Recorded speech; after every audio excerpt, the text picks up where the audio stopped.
இப்போ வந்து ஸ்லிம் ஆகணும்னு நினைக்கிறீங்களா? ஸ்லிம் ஆகணும், நல்லா எக்ஸசைஸ் பண்ணும்போது எனக்கு ஆர்வமாக இருக்கணும், நடைப்பயிற்சி பண்ணுறதுக்கு எனக்கு சோம்பேறித்தனமே வரக்கூடாது, வேகமாக நடைப்பயிற்சி பண்ணணும் அப்படின்னு நினைக்கிறீங்கன்னா நான் சொல்லுகிற உணவுகளை தவிர்த்து விடுங்கள். மாமிசம், மீன், முட்டை, சோறு, பூரி, பொங்கல், தோசை, பிரியாணி இதெல்லாம் தவிர்த்துருங்க. அது மாதிரி பார்த்தீங்கன்னா அரிசி, கேழ்வரகு, கோதுமை இதையெல்லாம் தவிர்த்துருங்க. தேன், பால் இதெல்லாம் தவிர்த்துருங்க. தயிர், மோர், வெண்ணெய்லாம் தவிர்த்துருங்க. தவிர்த்து விட்டு நான் சொல்கிற உணவுகளை சாப்பிடுங்கள்.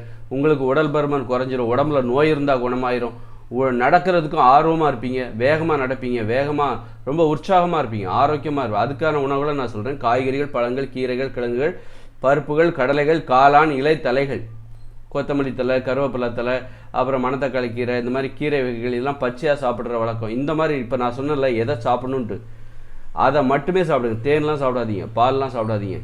அப்போ பால் குழந்தைகளுக்கான உணவு, தாய்கிட்ட மருந்து தான் குடிக்கணும், தாய்கிட்ட இருந்து மட்டும்தான் குடிக்கணும். தேன் வந்து தேனீக்களுக்கான உணவு, அதை போய் திருடி நக்கக்கூடாது.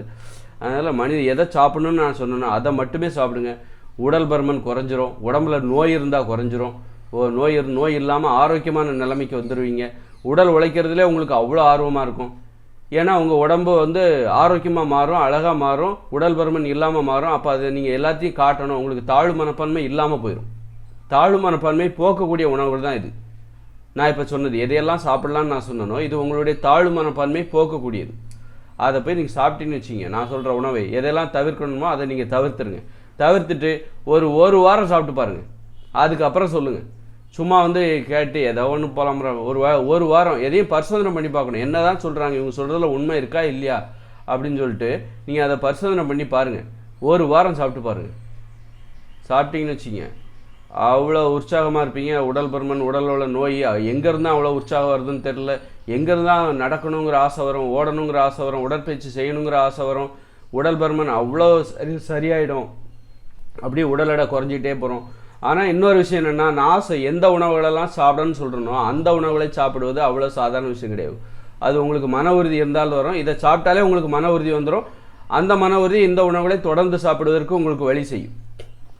இப்போ வந்து நம்ம சாப்பிட்ற அரிசி, கேழ்வரகு, கோதுமை இதெல்லாம் வந்து மன உறுதியை இல்லாமல் செய்ய பலவீனப்படுத்தி விடும். ஒரு பலவீனமானவர்களாக மன உறுதி என்பது சுத்தமாக இல்லாமல் செய்துவிடும். உங்களை அடிமைப்படுத்தி வைத்திருக்கிறது அந்த உடம்பு. அந்த உணவுகளுக்கு நீங்கள் அடிமையாகி இருக்கிறீர்கள். நான் சொல்லுகிற உணவுகளை சாப்பிடுவது கஷ்டம். அந்த உணவுலேருந்து அரிசி, கேழ்வரகு, கோதுமையிலேருந்து விடுபடுவது கஷ்டம். நான் எதையெல்லாம் சாப்பிடணும்னு சொல்கிறேனோ அதை சாப்பிடுவது கஷ்டம். கஷ்டமான விஷயத்தை பண்ணால் தான் வாழ்க்கையில் நன்மை கிடைக்கும். நன்மை கிடைக்கணும்னா கஷ்டப்படணும். நம்மளை கஷ்டமாக இருக்கிற சாப்பிடுவதற்கு கஷ்டமாக இருக்கிற உணவுகளை சாப்பிடணும். அப்போ தான் உங்களுக்கு வாழ்க்கையில் நன்மை கிடைக்கும்.